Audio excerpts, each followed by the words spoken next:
It's really a new beginning for these Shakespeare sessions that are happening. A Midsummer Night's Dream has closed.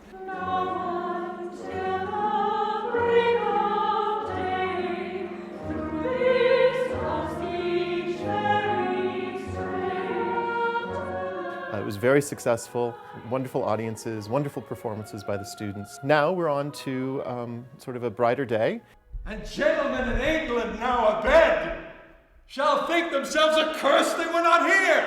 Our last Shakespeare workshop, the tables got turned. I thought you could have moved through that. Instead of Paul Hopkins teaching us about things, we were sharing some of our knowledge and craft back. Last Saturday was sort of the most experimental of our Saturdays so far. We brought in a bunch of professional actors from Montreal to enter into a dialogue about the difference between the craft of acting Shakespeare and opera. The actors were completely engaged and fascinated by what the opera students had to say, and to hear the opera students talk with such tremendous expertise about their field was just wonderful. Let me not to the marriage of true minds. That's what we try to find, and that has to do with breath placement. I think we had a breakthrough.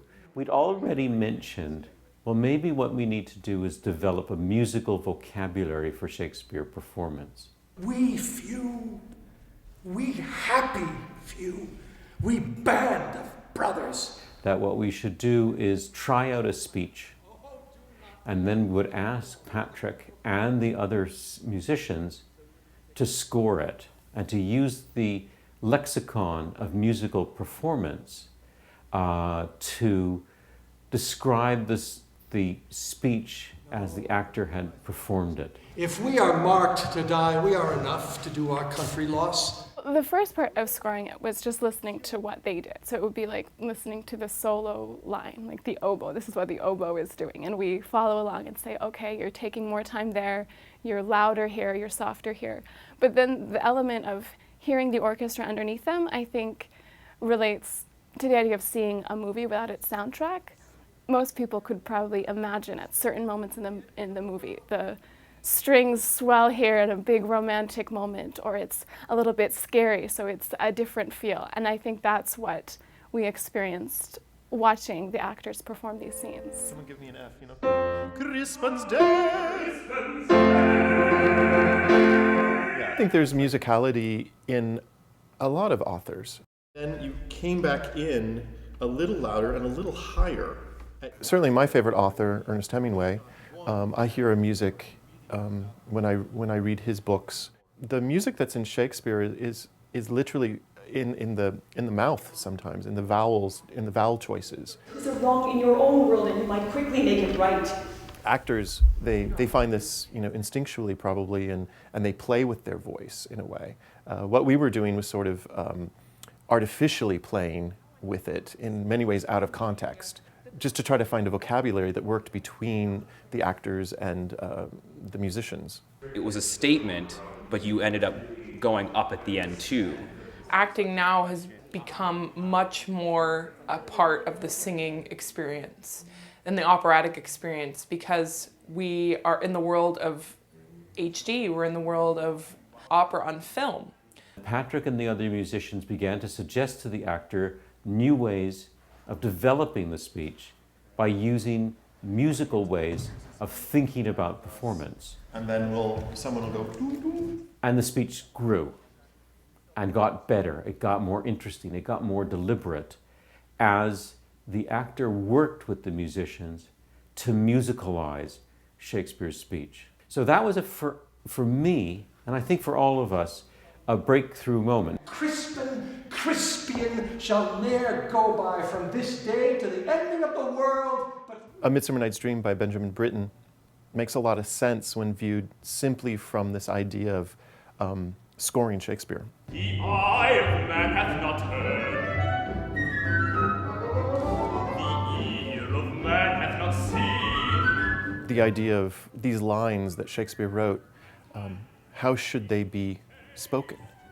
And then looking at A Midsummer Night's Dream and thinking, God, he just got it so perfect. So much of bottom, he just right on the money. What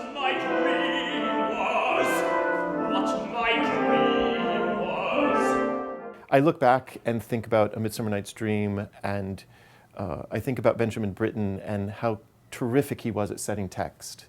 And that day really reaffirmed for me how great a composer he was. Bottom's dream, bottom's dream, because it hath no bottom.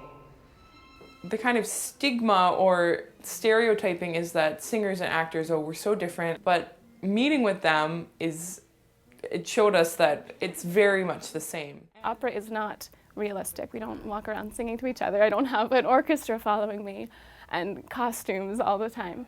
And Shakespeare in the same way. We don't speak that way. And so going to a Shakespeare play automatically puts you in a different universe, much the same way that opera does. I work a lot of the time in my coachings with trying to get the singers to imagine a soundtrack to their opera aria that might be slightly different than what the composer wrote. Just trying to access imagination.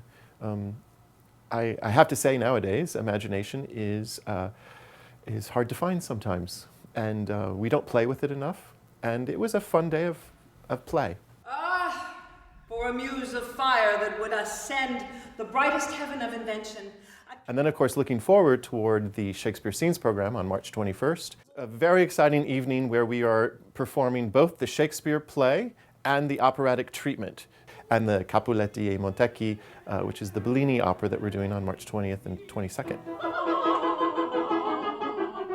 The original intuition that I think Paul Hopkins came up with is right, that we can do this kind of skills exchange with opera and theater in ways that will be beneficial for both. And what we saw last Saturday was that we can begin to build an actual new practice of Shakespeare performance together with a new understanding and appreciation and discipline about Shakespeare's poetry. Well, the vocabulary is different, but what we do is the same. We're really about, it's about interpreting art and looking at these pieces of text or these pieces of music and trying to make them our own. I've never heard it done that way. This is an experiment. We're researching. We're kind of delving in, kind of going, how can we do this differently? How can we take opera and how can we take acting Shakespeare to another level? And this is exciting. It's great that we have this opportunity to do this kind of thing. That fought with us upon St. Crispin's Day!